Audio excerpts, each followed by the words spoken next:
Hello everyone, আসসালামু আলাইকুম। আশা করি সবাই ভালো আছো, সুস্থ আছো। তো আজকের ভিডিওটা মূলত জাতীয় বিশ্ববিদ্যালয় সম্পর্কিত। তো জাতীয় বিশ্ববিদ্যালয়ের দ্বিতীয় মেরিট লিস্ট কবে প্রকাশিত হবে, এইটা নিয়ে অনেক দুশ্চিন্তার মধ্যে ছিলাম। যারা প্রথম মেরিট লিস্টে চান্স পাও নাই, পাস করে গেছো, কিন্তু দ্বিতীয় মেরিট লিস্ট কবে দিবে এটা তোমরা জানো না। সো তোমাদের জন্য আজকের এই ভিডিওটি। সো তোমাদের সম্পর্কে জাতীয় বিশ্ববিদ্যালয় একটা নোটিশ প্রকাশ করছে। আমরা যদি সেই নোটিশটা দেখি সেখানে তারা কি বলছে, সো তার জন্য আমি নোটিশটা ওপেন করে নিচ্ছি। নোটিশটাতে কি বলা হয়েছে? নোটিশটাতে বলেছে যে জাতীয় বিশ্ববিদ্যালয় 2024-25 শিক্ষাবর্ষে প্রথম বর্ষ স্নাতক ভর্তি কার্যক্রম প্রথম মেধা তালিকায় ভর্তিকৃত শিক্ষার্থীদের বিষয় পরিবর্তন এবং দ্বিতীয় মেধা তালিকা 24শে জুলাই 2025 তারিখ বিকাল 4টায় প্রকাশ করা হবে। সো 24শে জুলাই 2025 24শে জুলাই বিকেল 4টায় তারা দ্বিতীয় মেরিট লিস্টটা প্রকাশ করবে এবং জাতীয় বিশ্ববিদ্যালয়ের রেজাল্ট কীভাবে দেখতে হয় এখানে তারা দিয়ে রাখছে। সো আমিও এই সম্পর্কে একটা আমার আইডিতে ভিডিও দিয়ে রাখছি, তোমরা চাইলে সেই ভিডিওটা দেখে নিতে পারো কীভাবে রেজাল্ট দেখতে হয়। সো তোমরা ওইভাবে রেজাল্টটা দেখে নিতে পারবা। আর বাদবাকি এখানে যেইগুলান বলা আছে কবে থেকে ভর্তি শুরু এবং কবে থেকে শেষ, এইগুলান তুমি যদি এই ভিডিওটা ফুল দেখো তাহলে অবশ্যই বুঝতে পারবা। সো এই ভিডিওটা স্কিপ না করে ফুল ভিডিওটা দেখো এবং যারা এই চ্যানেলে নতুন তারা অবশ্যই চ্যানেলটা সাবস্ক্রাইব করে পাশে থাকো, তাহলে এই টপিক্সের ভিডিও সম্পর্কে জানতে পারো।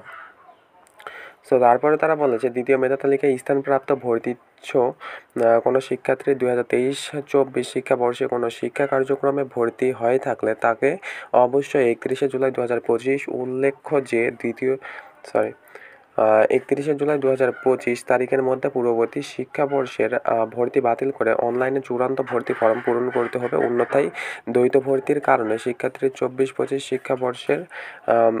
শিক্ষাবর্ষে প্রথম বর্ষ স্নাতক শ্রেণীর ভর্তি ও রেজিস্ট্রেশন বাতিল বলে গণ্য হবে। উল্লেখ্য যে দ্বিতীয় মেধা তালিকায় স্থানপ্রাপ্ত কোনো শিক্ষার্থী তার বিষয় পরিবর্তন করতে ইচ্ছুক হলে তাকে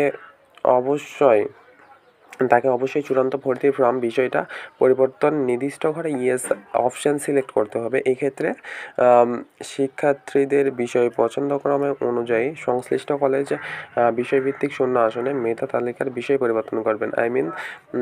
এখানে বলতেছে তারা যদি তোমাদের সাবজেক্টটা পছন্দ না হয় দ্বিতীয় মেরিট লিস্টে, তাহলে তোমরা ওই মাইগ্রেশন আমরা যেটাকে বলি, সো তোমরা মাইগ্রেশন অন করে দিতে পারো।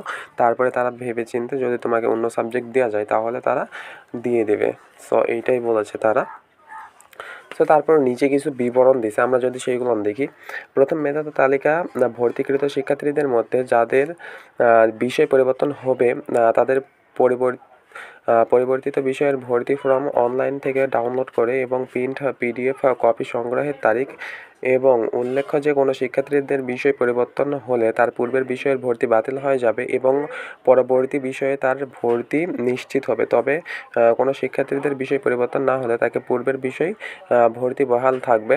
সো যারা প্রথম মেরিট লিস্টে চান্স পেয়েছিলা, সাবজেক্ট পেয়েছিলা, সো সেই সাবজেক্টে মাইগ্রেশন অন করে রাখছো। যদি তোমরা মাইগ্রেশন অন করার পরেও কোনো বিষয় না আসে তাহলে তোমরা যে বিষয়টাতে এই ভর্তি ফর্ম পূরণ করেছিলা সেই বিষয়ে তোমাদেরকে পড়তে হবে। সো এইটাই বলেছে তারা। সো এইটা 26/7/2025 থেকে 3/8/2025 এই তারিখের মধ্যে তোমাদেরকে নিশ্চয়ন করতে হবে। সো 2 নম্বরে কি বলছে, দ্বিতীয় মেধা তালিকায় স্থানপ্রাপ্ত শিক্ষার্থীদের অনলাইনে ভর্তি ফর্ম পূরণ ও প্রিন্ট পিডিএফ কপি সংগ্রহের তারিখ শিক্ষার্থীদের জাতীয় বিশ্ববিদ্যালয়ের ভর্তি বিষয়ক ওয়েবসাইট অ্যাপ্লিকেশন লগ ইন অপশানে অনার্স লগ ইন লিঙ্কে গিয়ে সঠিক অ্যাপ্লিকেশন আইডি ও প্রিন্ট দিয়ে চূড়ান্ত ভর্তি ফর্ম পূরণ করে প্রিন্ট কপি সংগ্রহ করতে হবে। সো দ্বিতীয় মেধা তালিকায় যারা চান্স পাবা, সো তাদেরকে প্রিন্ট কপি সংগ্রহের তারিখ দিয়েছে 26শে জুলাই থেকে 3 আগস্ট পর্যন্ত। সো 3 নম্বরে কী বলছে তারা, দ্বিতীয় মেধা তালিকায় স্থানপ্রাপ্ত পরীক্ষার্থীদের চূড়ান্ত ভর্তি ফর্ম সহ রেজিস্ট্রেশন ফি বাবদ 565 টাকা সংশ্লিষ্ট কলেজের জমা দেওয়া হবে। সো জমা দেওয়ার তারিখ এইটা দিয়ে দিয়েছে। সো 27 জুলাই থেকে 4 আগস্ট পর্যন্ত। সো তোমাদের যারা হচ্ছে সাবজেক্ট অনুযায়ী টাকা লাগে, সো তোমরা কম্পিউটার থেকে তো ভর্তি হবা, সো কম্পিউটার থেকে পেমেন্ট দিতে পারবা।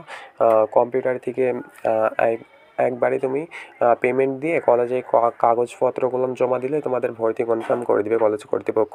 সো এইটাই ছিল। আর দ্বিতীয়গুলো আশা করি তোমাদেরকে বলা লাগবে না। সো তোমরা যারা এখনও এই টপিকস নিয়ে এই হচ্ছে রেজাল্ট দেখতে পারো না, সো আমার আইডিতে এইরকম এইরকম সম্পর্কিত একটা ভিডিও দেওয়া আছে যেভাবে কীভাবে রেজাল্ট দেখতে হয়।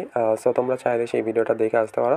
তো তোমাদের জন্য আজকের ভিডিওটা এই পর্যন্তই। দেখা হচ্ছে নেক্সট কোনো ভিডিওতে। যদি ভিডিওটি ভালো লেগে থাকে তাহলে অবশ্যই like, comment, share and subscribe করে পাশে থাকবে। ধন্যবাদ।